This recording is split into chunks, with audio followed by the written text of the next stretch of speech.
fine to begin with this particular topic.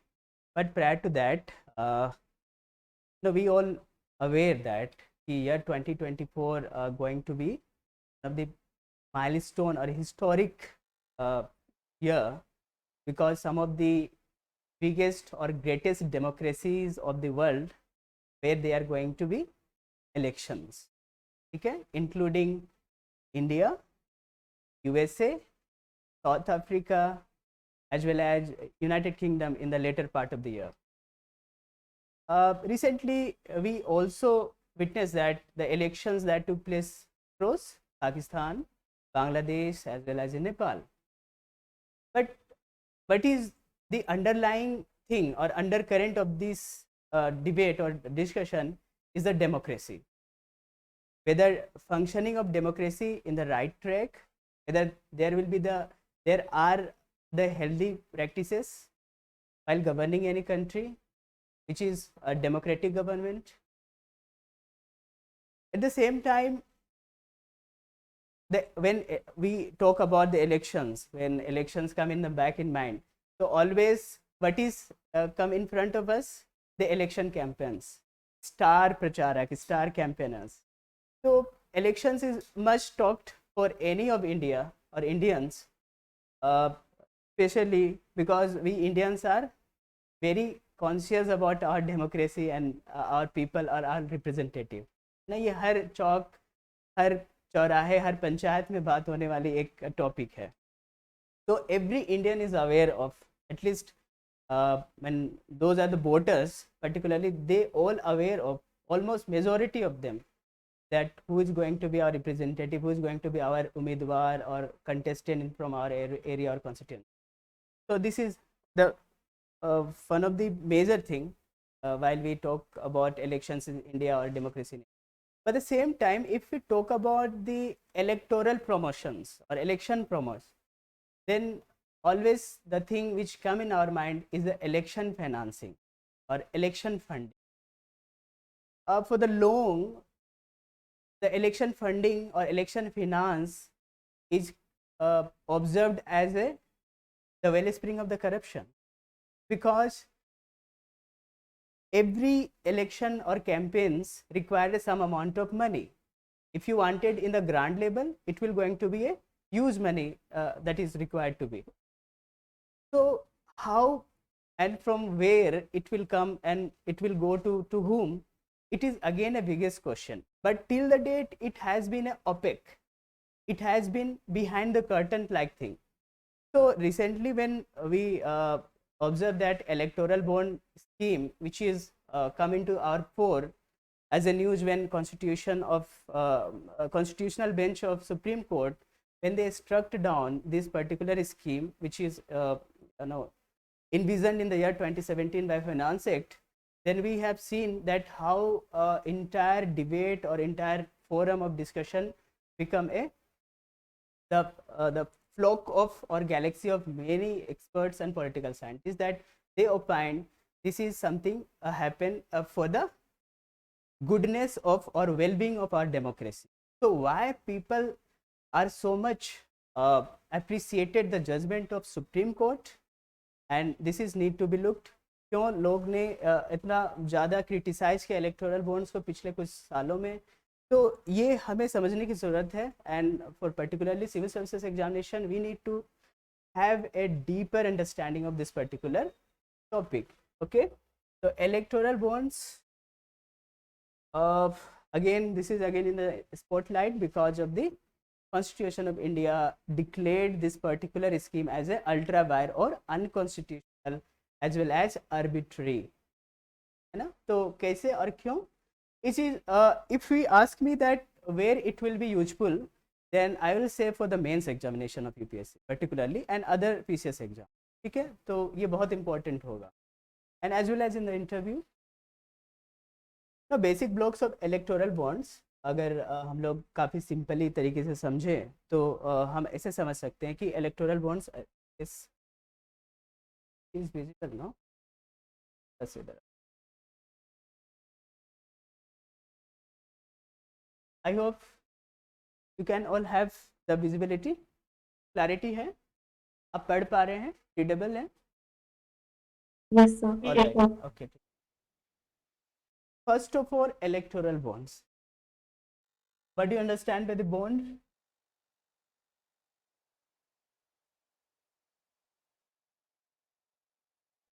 Will tell me, and what do you understand by the electoral?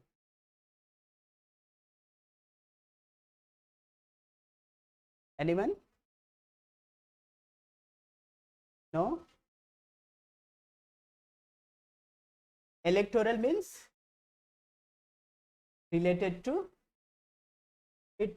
Oh, first of all, if you are try to understanding any topic, then we have to decipher or better to understand the term by term.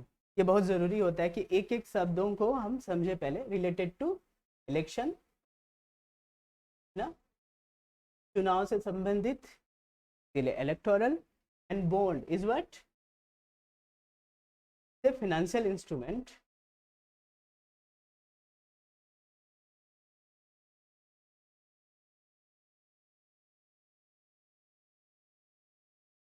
of what? So bond is kind of loan. Kind of loan. Yes. Given to whom? Political parties. Political parties. Okay, this is a I am asking in a general sense कि अगर हम जाएं और किसी से पूछे कि bond क्या है, it's not just about the electoral bonds but just Whoever issues the bond, whoever issues the bond, whoever issue the bond, uh, particularly they take bond as a loan okay, from the people to whom it is issued. So okay, basically companies give bonds to the others. yes. So actually bond is what in banking sector, bond is a financial instrument and this is basically floated. If any bond is issued or floated, तो issued या floated कहते हैं bond को. Generally share market में floating होती है shares, but इसे issue किया जाता है. अगर बॉन्ड को लाया जाए तो ये क्या है? एक्चुअली एनी कंपनी और any particular financial agency actually trying to what? Raise the money. पैसा अगर वो रेज द मनी और विद से द कैपिटल, है ना, पूंजी अगर कोई अपने किसी पर्टिकुलर बैंक के लिए या फिर किसी फाइनेंशियल इंस्टीट्यूशन के लिए वो अगर रेज करना चाह रही है, उठाना चाह रही है या फिर लेना चाह रही है, तो वो क्या है? एक बॉन्ड जारी कर सकती है. ऐसे कई होते हैं. तो सिंपली ये क्या होता है? एक ऐसा प्रोमिसरी नोट होता है. Promissory note means promise.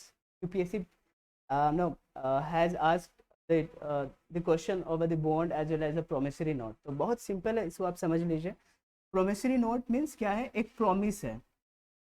Means जो भी इस बॉन्ड को रखेगा, जिनके पास भी होगा, उसे हम क्या कहेंगे? बियरर. आप सभी अपने नोट्स में देखे हैं, नोट्स आपने देखे हैं जिसमें लिखा होता है आरबीआई के द्वारा आई बियर.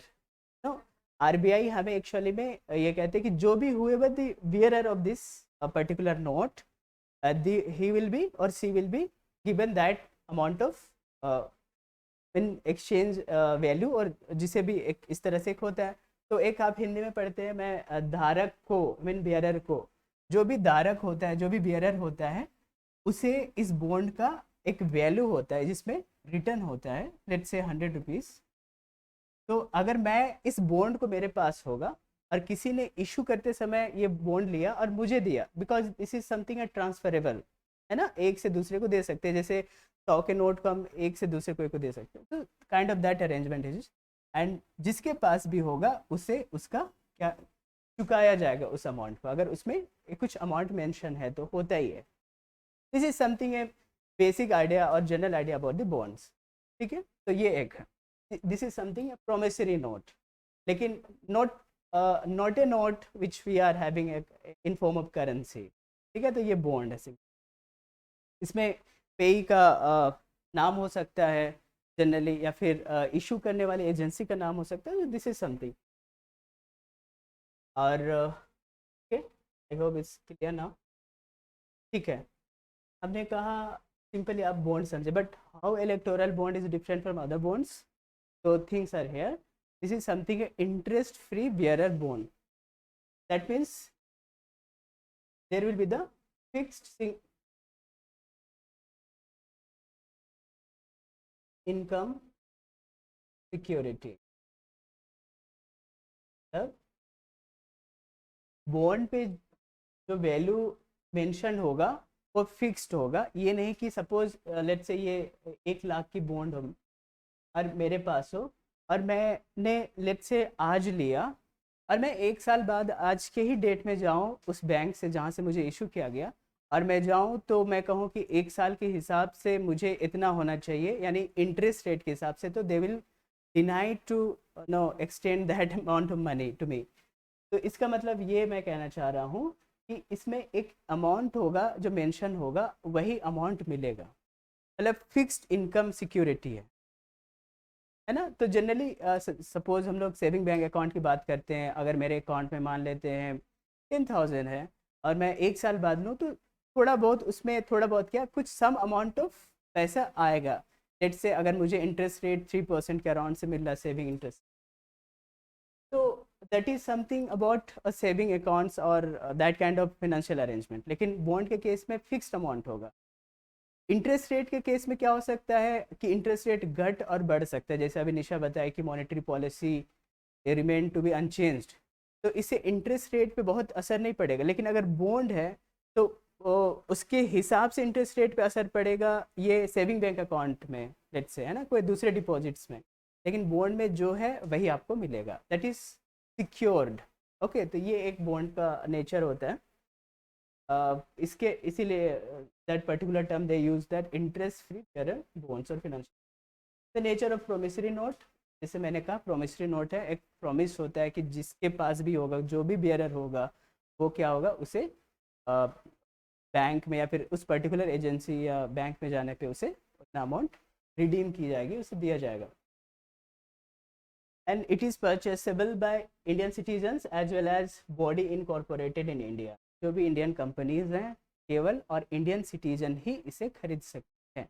ये इसीलिए है क्योंकि राइट टू वोट केवल और केवल इंडियंस को है ना। तो ये आप सभी जानते हैं, foreigners cannot vote in elections in India, so this is only restricted to Indian citizen and Indian company or any company which is incorporated in India from authorized branches of SBI। ये सभी को शायद पता होगा।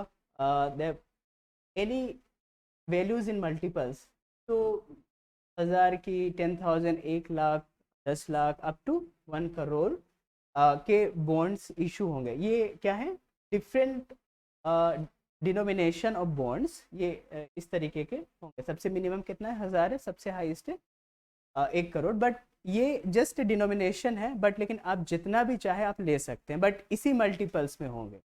Suppose किसी को 1 करोड़ लेना है या फिर सपोज किसी को 5 करोड़ लेना है, तो 1 करोड़ के 5 बॉन्ड्स मिलेंगे उन्हें। तो that is something, but there is no capping of the value, कितना ले सकता है या फिर कितना बॉन्ड्स वो चाहता है, वो उस पर कोई कैपिंग नहीं, कोई लिमिट नहीं है। And by the same time KYC norms are to be fulfilled, that is mandatory।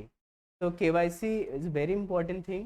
अगर आप जानेंगे KYC के बारे में, नो योर कस्टमर, आप सभी जानते हो KYC is very interesting, no? KYC as per the RBI guideline 2002, know your customer, this particular guideline of RBI was a very important for India's, particularly to curb black money as well as financial crimes।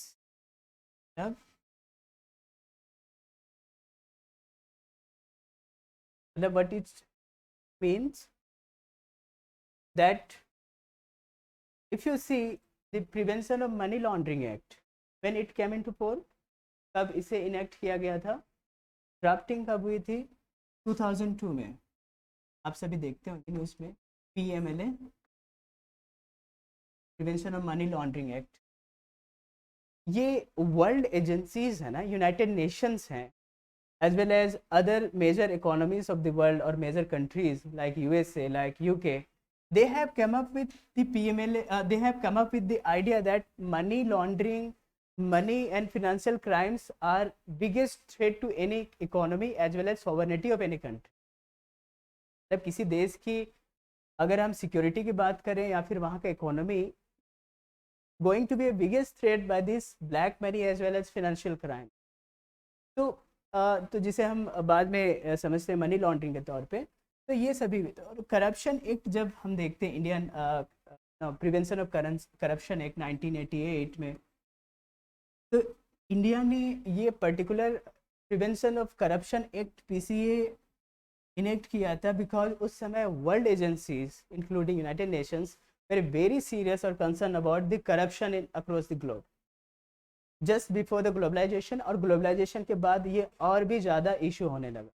तो उसके बाद शुरू हुआ the evolution of different acts and legislations, those meant to or those are oriented towards what? Those objectives are to curb or control the black money or money laundering issues.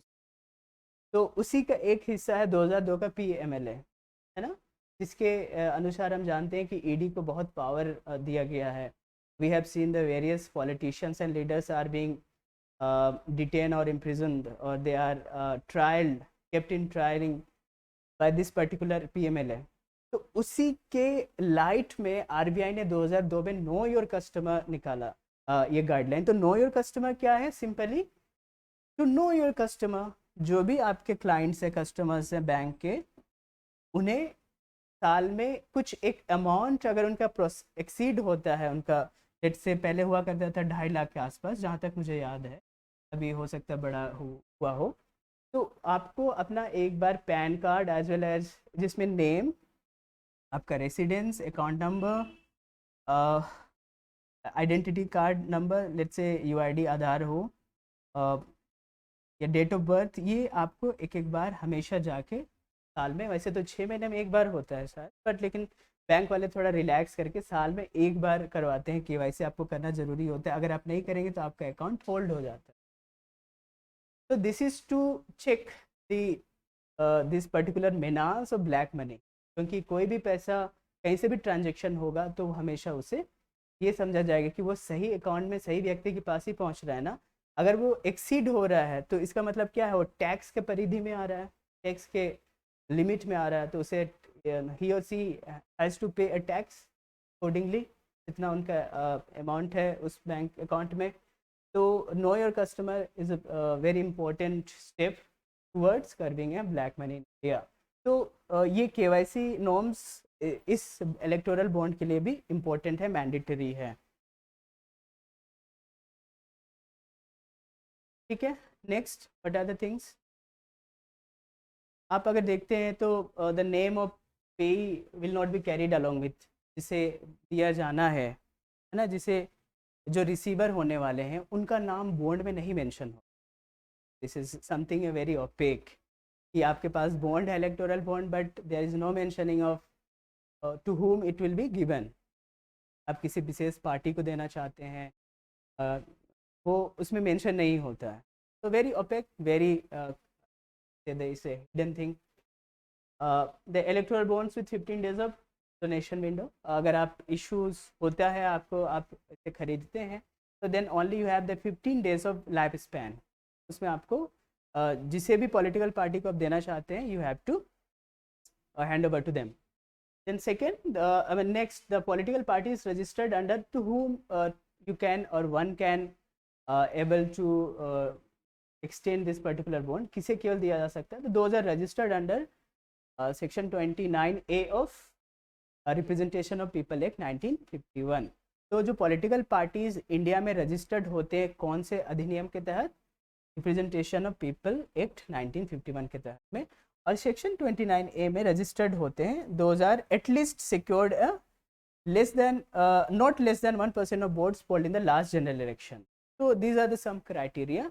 और इसमें कौन कौन से हो सकते हैं? नेशनल पार्टीज हो सकते हैं, स्टेट पार्टीज हो सकते हैं. Those are recognized parties as well as registered parties, but some parties those are not those are not state or neither national nor state parties, they will be also extended this kind of bonds. ऐसा नहीं है कि केवल national और state party को ही होगा, है ना, बाकियों को भी होगा. बट अगर सपोज पहली बार कोई एक पार्टी फॉर्म किया है और उन्होंने रजिस्ट्रेशन इलेक्शन कमीशन के साथ उसने किया, उसके लिए 2 साल तक वैलिडिटी होती है कि वो इलेक्टोरल बॉन्ड वो ले सकता है, एक्सेप्ट कर सकता है. तो this is not only for the only major parties but to all.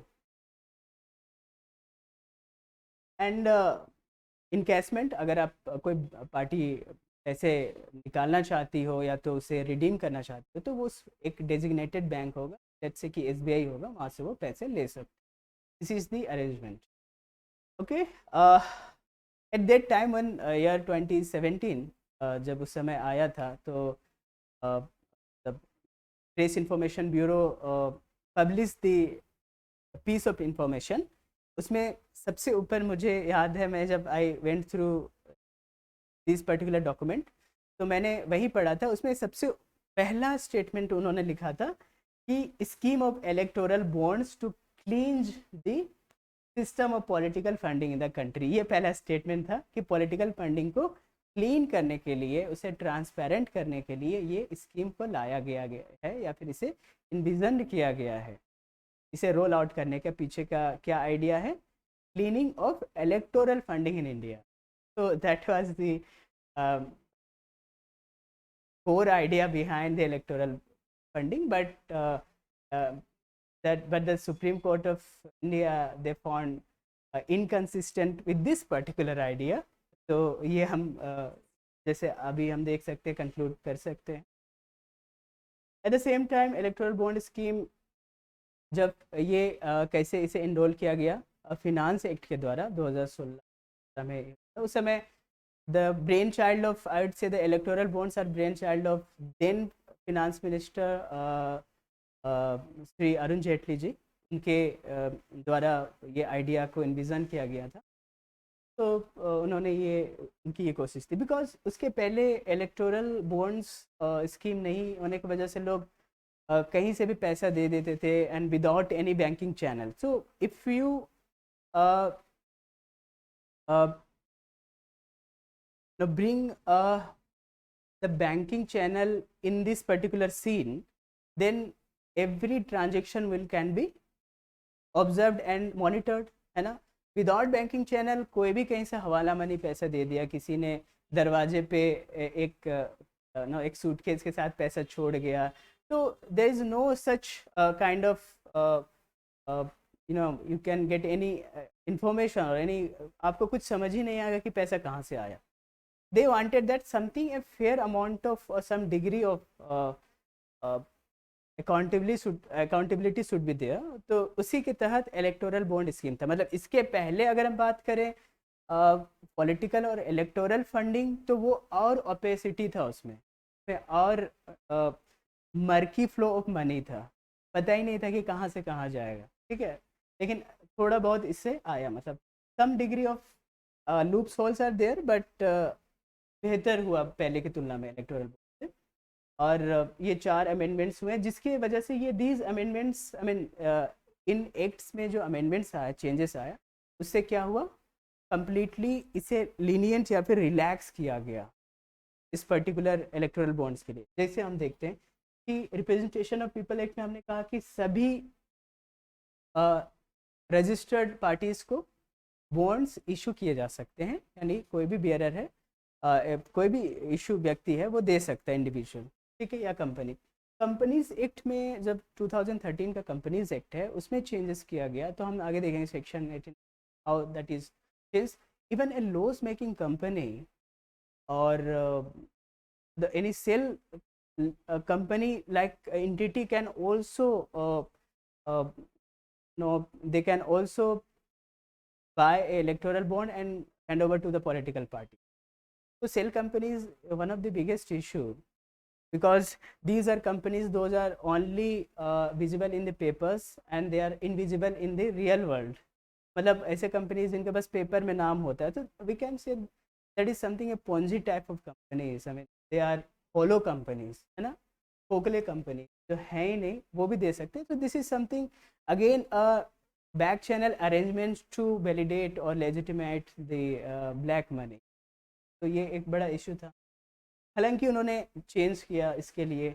Income tax act में if you buy electoral bond then you will be exempted from the taxation under this particular income tax act 1961, है ना.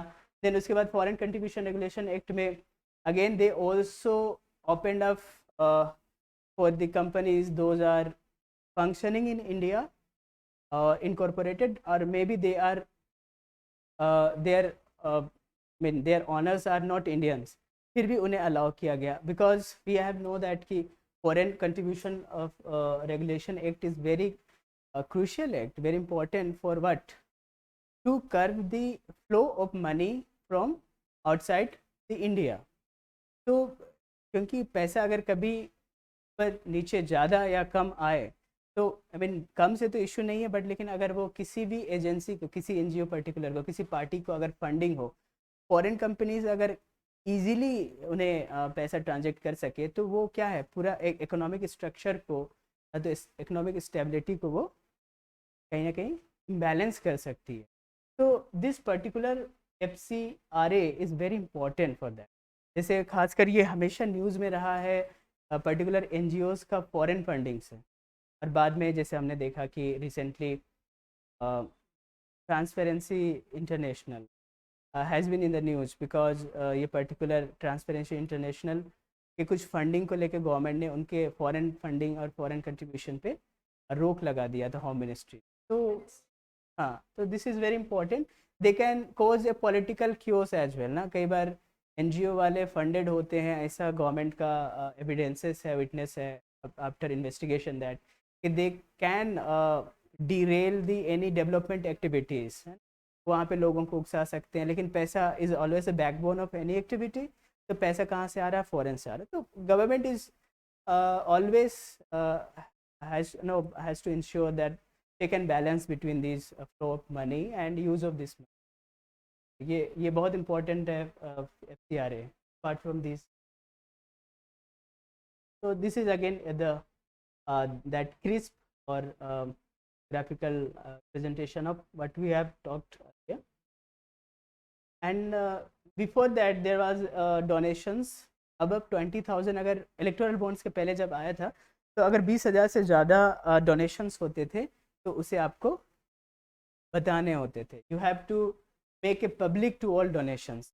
आप देखते थे होंगे कि एक समय था, आप आई डोंट नो आपने कभी ध्यान दिया होगा कि नहीं, 2017-16 मतलब इलेक्टोरल बॉन्ड्स के पहले जब आप किसी इलेक्शन पॉलिटिकल पार्टी के वेबसाइट पे आप जाते थे उस समय, तो वो अपने जितने भी फंड्स हैं, अपने जितने भी अमाउंट्स हैं ना, उनको वो वहाँ पे जग जाहिर, I mean they put in the those amounts in the public domain. वो उन्हें इन्फॉर्म कर रहे होते. तो कोई भी जाके एक्सेस कर सकता था कि पर्टिकुलर पार्टी के पास कितना फंड है, कितना पैसा. तो that kind of arrangement was there prior to this particular electoral bond. But later on we have seen that how that become a unknown thing. और जो भी कंपनीज थे particular, even they have along with what the limits of paying through electoral bonds, I mean 7.5% of their total profit or net income and 10% of their revenue. So revenue and profit में अंतर बस simple सा है. Revenue is something that can be generated by from the selling any entity. मतलब अपने company का कुछ बेच दिए, आपको इंटरेस्ट कहीं से मिल रहा है, तो ये सभी का एक होल सम आप करते हैं तो वो रेवेन्यू होता है. बट अगर प्रॉफिट की हम बात करें तो कंपनी का कितना बिजनेस ऑपरेशन हुआ, मतलब ऑपरेशनल, और इससे कितना फ़ायदा हुआ, उसे हम जस्ट नेट प्रॉफिट के तौर पे देखते हैं after deducting all the expenses. तो नेट प्रॉफिट हमेशा थोड़ा कम होता है compare to the revenue.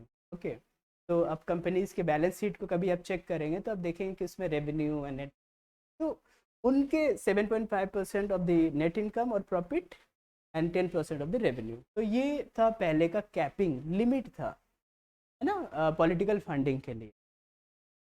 But it become done away with after but advent of electoral bond. Now what were the challenges that or arguments to the scheme in the Supreme Court. We have seen these 5 constitutional bench of that hearing the case of electoral bond. So under the chairpersonship of D.Y. Chandrachud, 50th CCI, and Justice C.R. Gawai, Justice Manoj Mishra, and Justice J.B. Partiwala.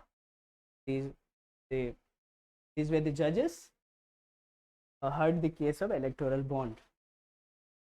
And hearing October 31st से ही शुरू हो गया था last year 20. Okay. So what were the first argument that is regarding to infringement of or infringing or violation of right to information and encroachment of right to information was the first argument or major argument. So what was that? That key right to information under Article 19 1A. Article 19, you all know क्या है ये? You tell me. Right to freedom. Right to freedom. Freedom of speech. Freedom of, yes, freedom of speech and expression. Expression. Okay. ठीक है. So, no, as per this particular right, what do you mean by this? It is infringing or it is encroaching the individual, I mean citizens of India's right. Because what were the statement that if the citizen have a right to know about candidate they are going to vote, ना ये कैसे होता है? जैसे अभी आप electoral process में आपने देखा कि जब भी कोई प्रत्याशी या तो उम्मीदवार या फिर कंटेस्टेंट अपने एरिया कॉन्स्टिट्यूंसी से वो नॉमिनेशन फाइल करते हैं तो वो सभी डिस्क्लोज करते हैं अपना नाम, पता and entire biopic, I mean biography as well as their income, their earlier positions, उनके कितने वेल्थ हैं, प्रॉपर्टीज़ हैं, सभी वो बताते हैं, है ना. तो अभी ये सीज़न चल रहा है, आप सभी देख सकते हैं, कई बार न्यूज़ में आता होगा कि फलना एक व्यक्ति जो है mister from that party XYZ, वो फलना ABC के पास कितना था, वो करोड़ों के हैं, हमारे कॉन्स्टिट्यूंसी में सभी करोड़पति हैं. That kind of news are there. So we are knowing, we are being informed, these things are in the public domain, that our particular, I mean from particular constituency, that going to be he or she going to be, who is going to be a representative, are disclosing their own biography as well as the special, I mean their identity, their everything almost, which is required as per the election commission's guideline. तो ये हम जानते हैं. तो we are having what? The right to know.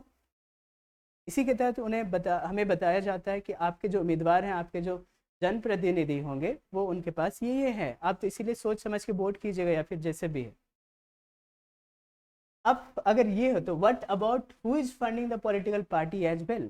तो argument यही था कि अगर हमें जानने को मिलता है, if we are empowered to know that right about that particular candidate, then we must know that if he or she attached or affiliated to that particular party, political party, then from where that political party is getting funds or income, ये भी हमें जानने का उतना ही हक है. this is a democracy. तो ये पहला आर्गुमेंट था. ओके. देन सेकंड था enable backdoor lobbying, और this is something a quid pro quo. ये आपने बड़ा टर्म सुना होगा, क्विड प्रोको. आप जानते हैं क्विड प्रोको क्या होता है? No. Simple is that give and take arrangement. मैं बहुत सिंपल तरीके से लिखना चाह रहा हूँ,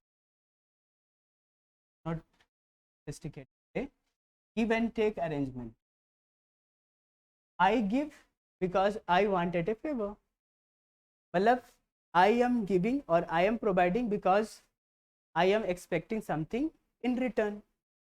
This is something, ये quid pro quo. तो इसका क्या मतलब है? सिंपल इसका मतलब ये है कि बैक चैनल और बैक डोर लॉबिंग का मतलब सिंपली ये है कि जैसे हमने कहा कि electoral financing has long served as a wellspring of corruption in India. मतलब this is one of the example of what? Possible kickbacks. Kickbacks का मतलब क्या होता है, जनरली हम लोग कहते हैं ब्राइब या घूस, है ना, या फिर थोड़ी सी लेन देन under table. Suppose any, just imagine a situation, any corporation is willing to fund in a particular party beyond the line kind of that extension. मतलब वो इतना ज़्यादा कर रहा है, that is very hefty amount of funds and given to that particular party. If that particular party come into the power after the election, then certainly they will expect for some favor. यही होता है ना, kind of chronic capitalism और political corporate nexus और political bureaucratic corporate nexus. This is something kind of this can create a triangle. These are the politicians.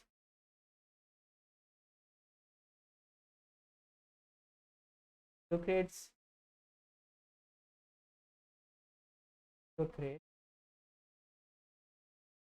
corporates.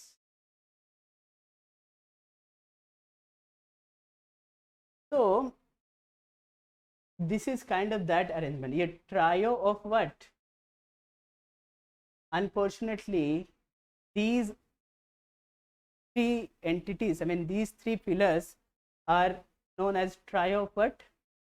Corruption in India. मतलब ऐसा some school of political scientists ये कहते हैं कि ये सभी ट्रायो है, but not, this is not something as generalized. I mean सभी में ये अप्लाई नहीं होता है. ईमानदार और इंटीग्रिटी पॉलिटिशियंस भी होते हैं, कॉरपोरेट्स भी होते हैं, ब्यूरोक्रेट्स भी होते हैं, बट सभी ऐसे नहीं है. लेकिन देयर आर सम इंस्टेंसेस कि ये कई बार पाया जाता है कि इनके वजह से करप्शन होता है इंडिया में. बट एनीवे हम लोग बात कर रहे हैं elections, I mean electoral bonds को लेके. तो to get favours of the corporation, let say कल के डेट में कोई लैंड एक्विजिशन या फिर कहीं पे आपको फेवर लेना हो, कोई टेंडर एक्वायर करना हो तो अपने फेवर में, है ना, कोई कंस्ट्रक्शन को लेकर या फिर कुछ भी हो सकता है ये. तो ये आपको पॉलिटिकल पार्टी वाले जब मतलब रिप्रेजेंटेटिव जब पार्टी इन पावर होंगे तो दे में favour you through that way. तो ये एक अरेंजमेंट है. तो आप सभी जानते हैं it's not a something a hidden और secret thing. First you know, आप सभी जानते हैं कि ऐसा होता. Second is open doors to shell companies. No, FCRA हम जानते हैं कि shell companies are companies those are generally हम देखते हैं कि जैसे जैसे पनामा पेपर लीक हुआ या फिर ऐसा कई हिडनबर्ग का हमने देखा रिपोर्ट्स डिस्क्लोज हुआ. तो various companies those are the owners of those companies are Indians, but these companies are registered somewhere else or incorporated somewhere else, like in Panama, like in Seychelles, like in some island countries where these island countries are known as the tax haven countries. मतलब वहाँ पे tax लगता ही नहीं है आपके income पे, profit पे. तो कोई भी व्यक्ति चाहेगा कि वहीं पे उसकी कंपनी रजिस्टर्ड हो, जितना भी कमाए कमाए कमाए, लेकिन उसे देना नहीं पड़ेगा. ठीक है. तो ऐसे भी कई कंपनीज हैं, and even they can if that companies belong to particular Indian, so they can also buy this particular electoral bond. So this is something arrangement. And इस तरह से अगर होगा तो ऐसे सेल कंपनीज फिर कितनी बनेंगी. एक्चुअल में वो नहीं है. these are the virtual companies, these are not in existence even, है ना. तो इस तरीके से या फिर हम लोग कई बार हिंदी में कहते हैं फर्जी कंपनी. तो ये आप ऐसे कह सकते. Second, next is opaque instrument that is not entirely anonymous. तो इसे आप समझिए. Suppose the bank which is given a authority to issue this particular bond is a SBI, and from they can redeem their money or electoral bond is a SBI. So and not only SBI, maybe they can also authorize to other banks, but issuing bank is the only SBI. So what happens that if, and we know that SBI wherein government of India, I mean central union government having the majority of stake, में share किसका ज़्यादा, सबसे ज़्यादा. तो that's why SBI is a public sector undertaking, है ना. तो इस कंडीशन में if nobody is knowing उसमें साफ लिखा हुआ था कि पे यानी जो जिसे दिया जाएगा उसका नहीं है मेंशन, तो हु विल नो कि किसे दिया जाएगा. So we can at least come into the conclusion that SBI is knowing. ये तो है ना, SBI, if SBI is issuing, SBI he deliver कर रहा है, तो SBI को तो पता तो चलेगा, बिकॉज नो योर कस्टमर भी वो वही कर रहा है, है ना. तो this is clear case that कि if SBI is knowing, then probably there is a high chances that the government is also knowing. And who are forming the government? Of course some political parties along with bureaucrats, है ना. तो government में structure में यही होते हैं. तो any party in power is well aware of this. Is something one of the argument that कि अगर कोई पार्टी इन पावर है, कोई पॉलिटिकल पार्टी, तो वो शायद उसे जानकारी होगा कि कितना पैसा कहाँ से मिला. तो this is something about the donation. And इसी को लेकर अपोजिशन ये कह रहे थे कि ये सेलेक्टिव एनोनिमिटी है, मतलब कुछ को नहीं पता है.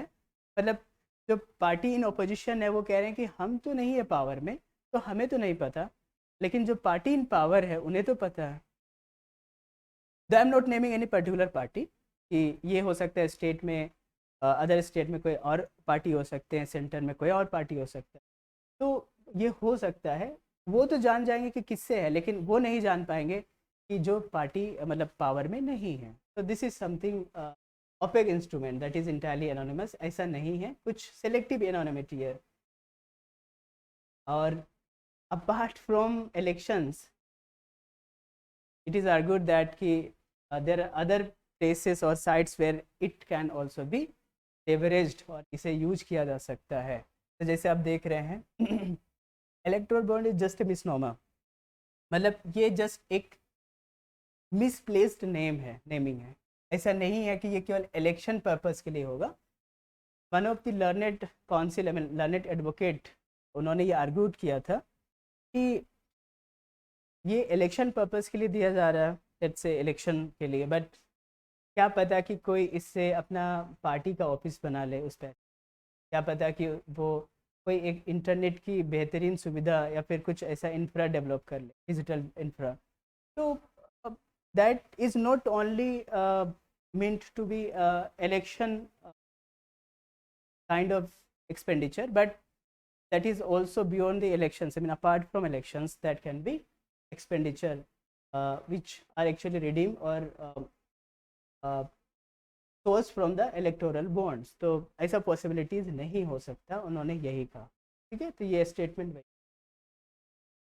and it promotes corruption. Because if any bank account KYC के बाद उसने पैसा इलेक्टोरल बॉन्ड निकाल लिया, उसके बाद उसके पास ये नहीं है कोई मैंडेटरी या बाध्यता नहीं है, कोई बाइंडिंग नहीं है, या आप कह सकते हैं उस पर कोई ऑब्लिगेशन नहीं है कि वो क्या करे, उसे अकाउंट अपना रखे. वो अकाउंट अपना वहाँ से हटा भी सकता है. तो who will trace them? Suppose कोई व्यक्ति आता है, बैंक अकाउंट ओपन करता है, उसके बाद फिर वो लेते हैं, तो after that they will not.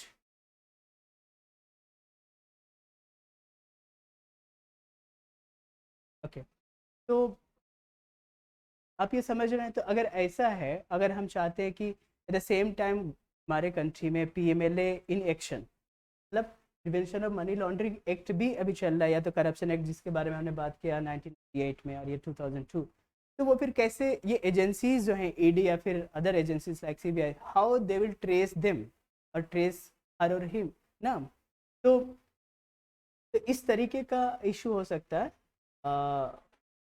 तो इसीलिए ये प्रमोट करप्शन.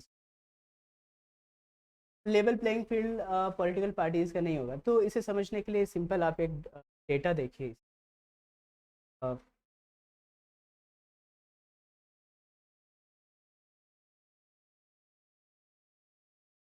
आप ये देख रहे हैं कि ठीक है, सबसे ज़्यादा अगर 17, 18 to 21, 22 का डेटा है ये, कि highest aggregator, I mean highest contribution paid to the party who is in the power in center, है ना?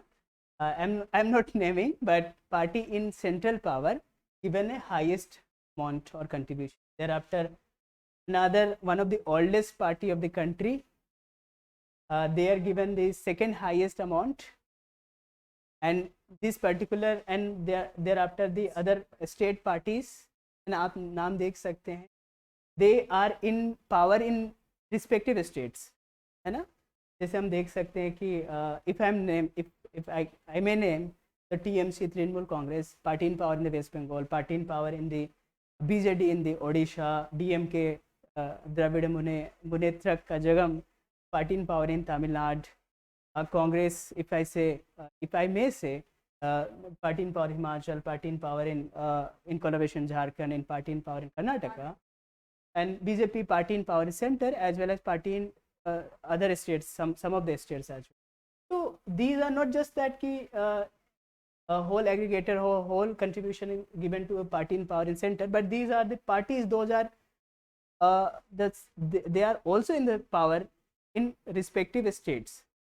तो जैसे हमने बात किया था कि ये कॉरपोरेशन इसका भी हो सकता है, तो there are some hints, not that is not proven till yet, इसीलिए we can not say that कि these are involved in the corruptions, but there are hints that if particular states where party in power of that particular state or respective state is one of the highest, those are given to that particular contribution, तो ये एक hint हो सकता है, ये एक indication हो सकता है based on this.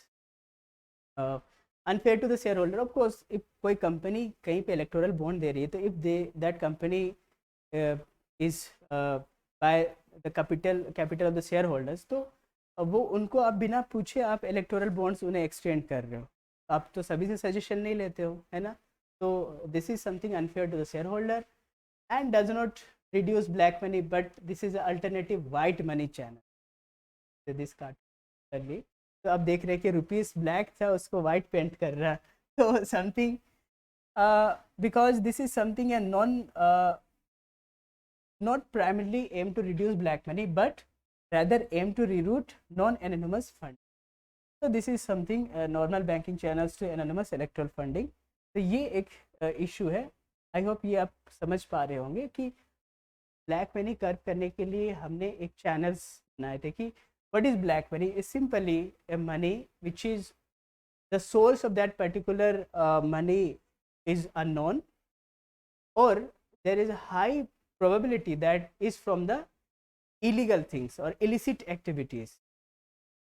And the second criteria for black money is that is the untaxed money, when that is not came into the taxation regime or taxation lens of the country. तो उसे हम black money कहते हैं, जिसका source का पता नहीं हो, या फिर बहुत हाई चांसेस होता है कि वो सोर्स क्या होगा, इलिसिट होगा, अवैध होगा, या फिर कोई क्रिमिनल एक्टिविटी से होगा, एक्सटोर्शन इस तरीके का, या फिर लेवी हो सकता है वो. और दूसरी बात है कि वो जितना भी अमाउंट एक्यूमुलेट किया गया है का टैक्स नहीं दिया गया, मतलब वो बैंकिंग चैनल और टैक्सिंग चैनल में नहीं आया है, इंटर किया है, उसे हम क्या कहते हैं, ब्लैक मनी.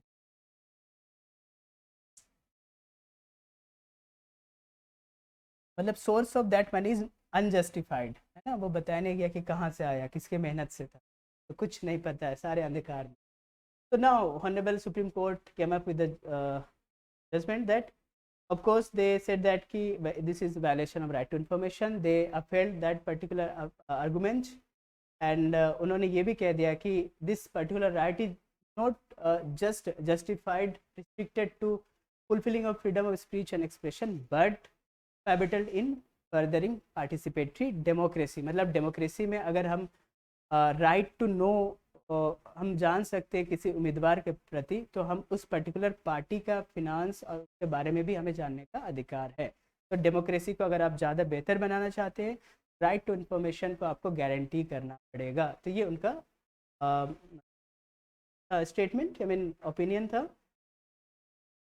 और उन्होंने साथ ये कहा है कि इकोनॉमिक इनइक्वालिटी होगा, कोई भी फंडिंग करेगा कहीं से भी होगा, तो बहुत ज़्यादा चांसेस होता है कि ये बैक चैनल फंडिंग होगा, और ये एक return give and take arrangement हो सकता है, इसका काफ़ी बड़ा चांस है.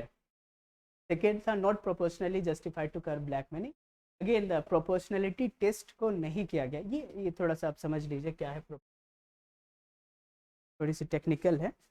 प्रोपोर्शनलिटी टेस्ट का मतलब होता है if two rights, let's say this is fundamental right 1 and this is again A right 2, कोई लेजिटिमेट राइट 2, अगर दोनों के बीच में क्लैश हो, दोनों के बीच में कन्फ्लिक्ट हो, तो कौन प्रिवेल होगा? Question is that who will prevail, मतलब किसे माना जाएगा, है ना। तो इसे प्रोपोर्शनलिटी टेस्ट होता है कि क्या हम फंडामेंटल राइट 1 को 60% उसका माने और इसका 40% माने, या फिर इसका 50% रखें, इसका भी 50% रखें। This is something a proportion. तो ये proportionality test court of law इस पर्टिकुलर डॉक्ट्रिन को अप्लाई करती है जब दो या दो से ज़्यादा 3 राइट्स का आपस में क्लैश हो किसी पर्टिकुलर ऑब्जेक्टिव को फुलफिल करने के लिए, जैसे इलेक्टोरल बॉन्ड के लिए। तो कौन से वो राइट थे? जैसे right to information. Right to information क्या था? उसे ओपेक रखा गया, उसे हम देखें कि इलेक्टोरल बॉन्ड में राइट टू इन्फॉर्मेशन के तहत आप इलेक्टोरल बॉन्ड्स को नहीं जान सकते, तो that is completely nullified. Now second, तो कौन से राइट को उन्होंने ज़्यादा तरजीह दिया? तो उन्होंने दिया राइट टू प्राइवेसी। हम जानते हैं तो ये आर्टिकल 19 है और ये आर्टिकल 21 है पुट्टस्वामी जजमेंट के। तो पुट्टस्वामी ईयर 2017-18 का केस था। तो उन्होंने राइट टू प्राइवेसी को प्रिवेल होने दिया, राइट टू इन्फॉर्मेशन को एक्लिप्स किया। तो दिस इज समथिंग जजेस of supreme court they have highlighted that कि प्रोपोर्शनलिटी टेस्ट को आपने देखा ही नहीं। उन्होंने यही कहा सुप्रीम कोर्ट ने कि you have they underscore that कि government did not adopt the least restrictive method to achieve its objective. उन्होंने लीस्ट रिस्ट्रिक्टिव मतलब कुछ एक पार्ट को तो आप छोड़ दिए होते राइट टू इन्फॉर्मेशन का, आपने तो पूरी तरह से उसे स्ट्रक डाउन कर दिया while forming electoral bond scheme. तो आपको ऐसे नहीं करना था, कुछ एरिया राइट टू इन्फॉर्मेशन का भी रखना था, राइट टू प्राइवेसी को भी आपको बैलेंस करके चलना था, उनका ये कहना। Okay, that's why they have undertook this particularly proportionality test. Understood? हम लोग आगे बढ़े।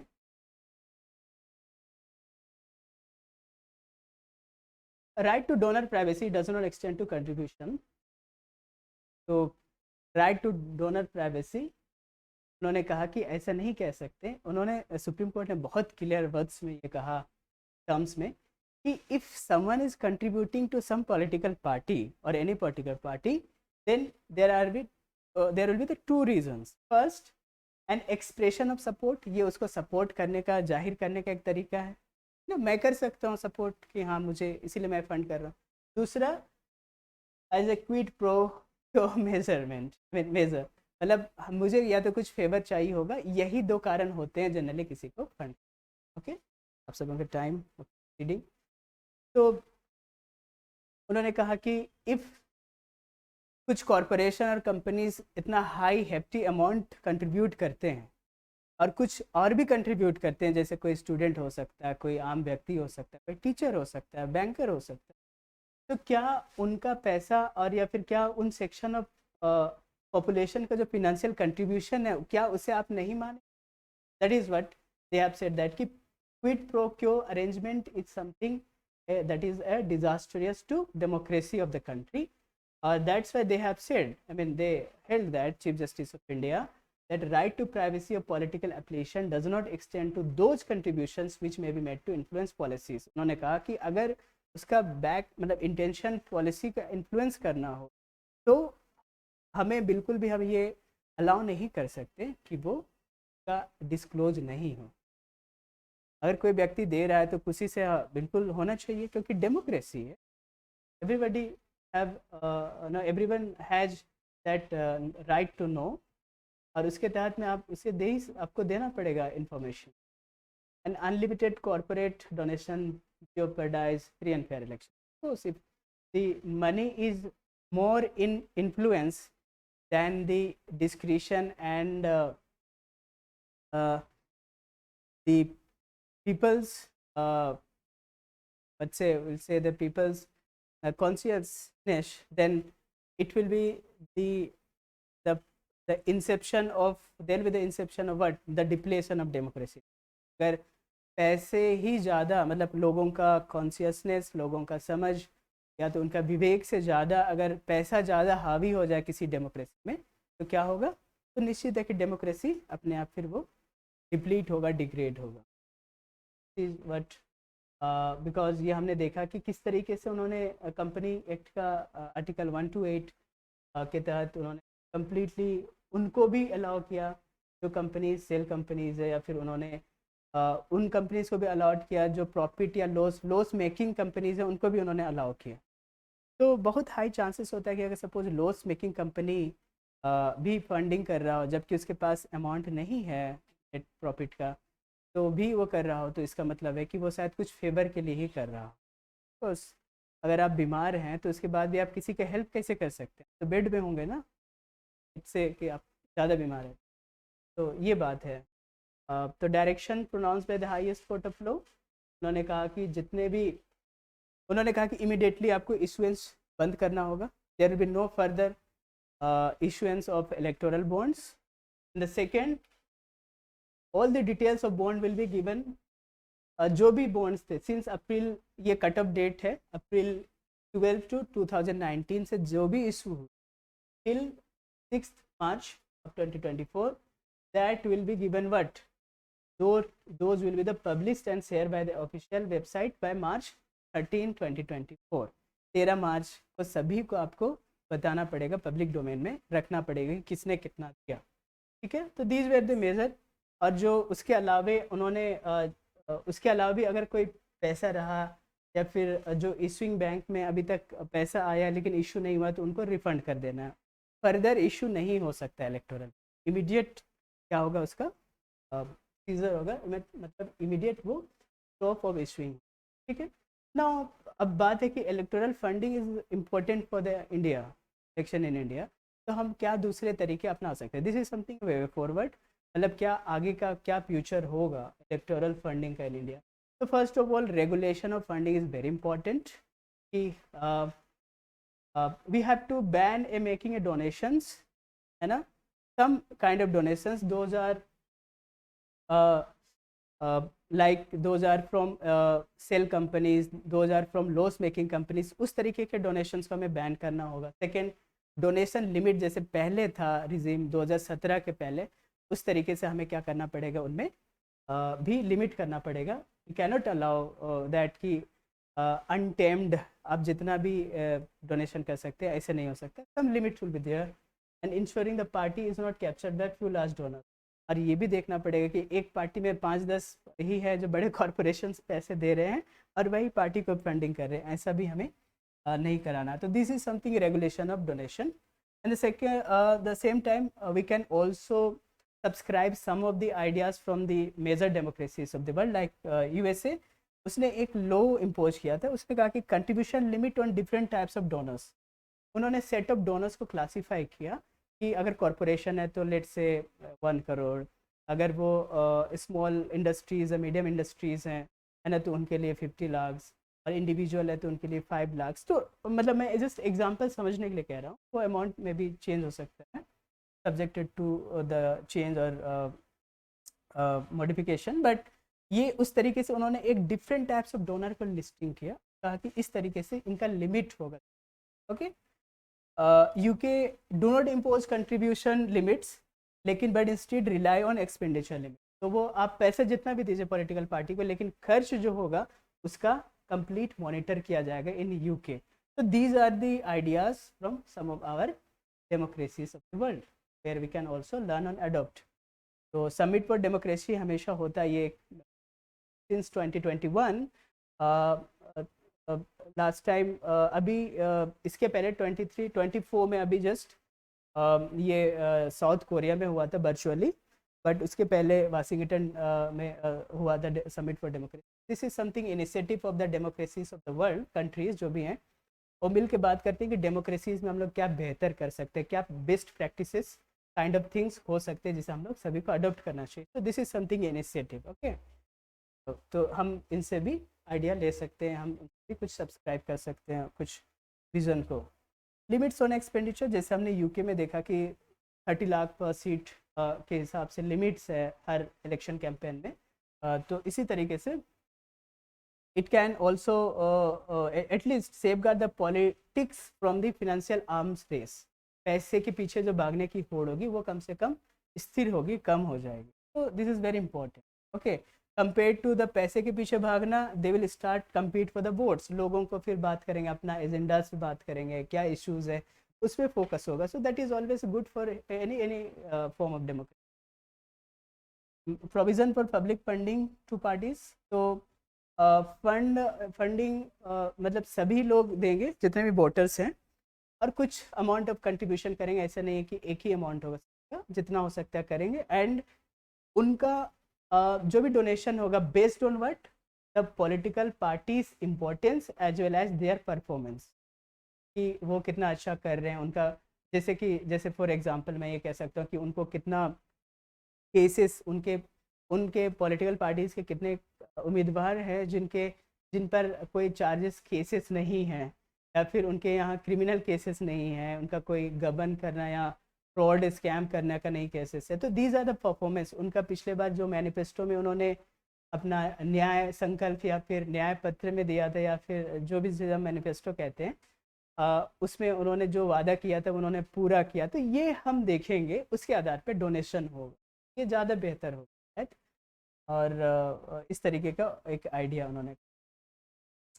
एंड जैसे डेमोक्रेसी वॉचर्स यूएस में, एक व्हेन सीटल यूएस में इलेक्शंस हो रहे थे, तो वहाँ पे उन्होंने डेमोक्रेसी वॉचर्स, यानी एक तरह का वॉचर खरीदना होता है कि आप ये लेंगे तो ये डेमोक्रेटिक उस पार्टीज़ के लिए फंडिंग, पब्लिक फंडिंग के लिए होगा। गवर्नमेंट कलेक्ट करेगी पैसे, सभी पार्टीज़ को इक्वली डिस्ट्रीब्यूट करेगी जितना उनका परफॉर्मेंस है, या उनकी, फिर हम कह सकते हैं कि उनका कितना बेहतर वर्क किया हुआ था लास्ट पिछले जब वो पावर में थे। तो इस तरीके का आइडिया हम भी फॉलो कर सकते हैं। Disclosure requirements, of course disclosure requirements में मतलब कंप्लीट ट्रांसपेरेंसी, पब्लिक स्क्रूटनी, और पॉलिटिकल पार्टीज़ का स्क्रूटनी, जो भी controller and auditor general of India, I mean CAG के रिकॉग्नाइज्ड जो भी एजेंसीज होंगे, ऑडिटिंग एजेंसीज, वो देखेंगे, उनको स्क्रूटिनाइज करेंगे, एवेल्युएट करेंगे कि इस पर्टिकुलर पार्टी ने कितना पैसा कहाँ से मिला, क्या में खर्च हुआ, और वो एक तरह से टेबल किया जाएगा। तो ये ज़्यादा ट्रांसपेरेंसी एंड अकाउंटेबिलिटी को लीड करेगा, उसे बेहतर बनाएगा। तो that is something a disclosure requirement. और transparency and anonymity, I mean again ये उस बात पे भी कह रहा है कि ऐसा ज़रूरी नहीं कि जितना भी हो रहा है वो सभी आप जग जाहिर कीजिए, लेकिन द सेम टाइम आप ये भी देखिए कि जैसे मैंने कहा कि सुप्रीम कोर्ट ने हाईलाइट किया प्रोपोर्शनलिटी टेस्ट को, ठीक है, कुछ आप वोटर्स को एनोनिमस भी रख सकते हैं। ऐसा नहीं है कि सभी का आप इंफॉर्मेशन बता दीजिए। लेट से किसी पार्टी, पॉलिटिकल दो राइवल पार्टीज़ हैं, है ना, और किसी ने किसी पर्टिकुलर पार्टी को फंड किया, दूसरे पार्टी को नहीं किया। अगर वो उस व्यक्ति का इंफॉर्मेशन सबके सामने है, तो लेट से वो बिजनेस पर्सन है, तो हो सकता है जिस पार्टी को नहीं किया वो पावर में आ जाए तो उसके खिलाफ रिट्रीब्यूशन ले, मतलब उसको बाद में फेवर ना करे। आई मीन फेवर नहीं करने का मतलब है कि उनको एक तरीके से आप कह सकते हैं कि काइंड ऑफ वेंडेटा, यानी रिवेंज की तरह से उसे ले कि आपने तो मुझे पैसा नहीं दिया, आपने तो उसे दिया, मतलब आप उस पार्टी के लिए आप हैं। तो ये भी एक इशू हो सकता है कि सभी का बात अगर हम पब्लिक डोमेन में रखें तो फिर ये बहुत हाई चांसेस वो एक एक्ट ऑफ रिट्रीब्यूशन हो सकता है, रिप्रेजल हो सकता है। किसी भी व्यक्ति को डर लगे रहे कि मैं पैसा क्यों दूंगा, जबकि हो सकता है कि वो ऑनेस्टी से देना चाहे कंट्रीब्यूशन के तौर पे, लेकिन उसे डर लगा रह सकता है कि उसके खिलाफ बाद में कोई एक्शन ना हो जब वो दूसरा पार्टी जिसे नहीं दिया वो पावर में आ जाए। तो that can be, that should be also balanced. ऐसा नहीं कि सबको पब्लिक डोमेन में लेके, है ना। तो ये भी बहुत इंपॉर्टेंट है, striking balance is very important. National election fund is very important. ये बहुत न्यूज़ में है कि नेशनल इलेक्शन फंड होगा जिसका custodian election commission of India होगा। अगर ऐसा बनता है तो one of the proposal is there कि election commission of India will be the custodian, and they will, I mean these agency will allocate the money to every party equally after contributions made to that particular national election fund और उससे election commission सबको उनके performance और इसके आधार पे जैसे भी criteria तय होगा उसके आधार पे सभी को फंडिंग किया जाए. तो that is something a way forward. Major recommendation on funding of political parties, Indrajit Gupta committee ने कहा 98 में कि किस तरीके से उन्होंने भी स्टेट फंडिंग को लेके सपोर्ट किया, इंडोर्स किया कि फंडिंग कलेक्शंस कैसा होना चाहिए. तभी एक स्टेट फंडिंग मतलब गवर्नमेंटल फंडिंग होना चाहिए, गवर्नमेंट पैसा दे और या फिर पब्लिक फंडिंग हो और गवर्नमेंट उसे फिर से अगेन लाइक ECI उसे देखे. देन उन्होंने लिमिटेशन के लिए भी कहा कि डायरेक्टली पैसा ना देने के बजाय हम कुछ रिसोर्सेज देंगे उन्हें. अल्टीमेटली पैसा का खर्च कहाँ होता है? रिसोर्सेज के लिए. आपको हेलीकॉप्टर चाहिए होता है, आपको स्टेज चाहिए, आपको टेंट चाहिए, आपको माइक या फिर इस तरह के साउंड सिस्टम चाहिए. उन्होंने कहा कि इस तरीके के सिस्टम्स गवर्नमेंट देगी, स्टेट प्रोवाइड करेगा, पैसा ना देखे. तो उन्होंने इनडायरेक्टली कहा कि हम रिसोर्सेज प्रोवाइड करेंगे. तो ये भी उन्होंने आइडिया दिया था इंद्रजीत कमेटी 1998. फिर इलेक्शन कमीशन ने कहा कि political party should be publish their account annually. उन्होंने ये कहा था कि हर साल उन्हें अपना अकाउंट पब्लिश करना होगा, उसका स्क्रूटनी होगा कैग के द्वारा या CAG recognized auditing agencies firms के द्वारा भी हो. तो उन्होंने इलेक्शन कमीशन में वेरी इंपॉर्टेंट ये था. लो कमीशन 1999 कि total state funding of election completely state यानी गवर्नमेंट फंडिंग करेगी इलेक्शन को. जो भी खर्च होगा, जो भी प्रमोशन का वो स्टेट देगी. एंड जो भी जो पैसा होगा पॉलिटिकल पार्टीज़ को कम्प्लीटली प्रोहिबिट किया जाएगा, कोई भी उसे डायरेक्टली पैसा नहीं दे सकता. ये लो कमीशन 1999 का रिकमेंडेशन. और अगर कोई पार्टी उसके बावजूद भी अगर सही से मेंटेन नहीं करती है कि वो उसका ऑडिटिंग पब्लिकेशन, तो उस पर पेनल्टीज भी लगाया जाएगा. ये प्रोविजन उसने कहा था when they have given that kind of recommendation. तो दिस आर ऑल. तो वी हैव फिनिश. तो ये last the list one of the Theodore White, one of the eminent journalist of hailed from the USA, 20th century के एक महान journalist में से एक थे. तो उन्होंने कहा था कि the flood of money that gushes into the politics today is a pollution of democracy. Perhaps he was pointing towards the public financing, of course, and how that is degrading the democracy across the world.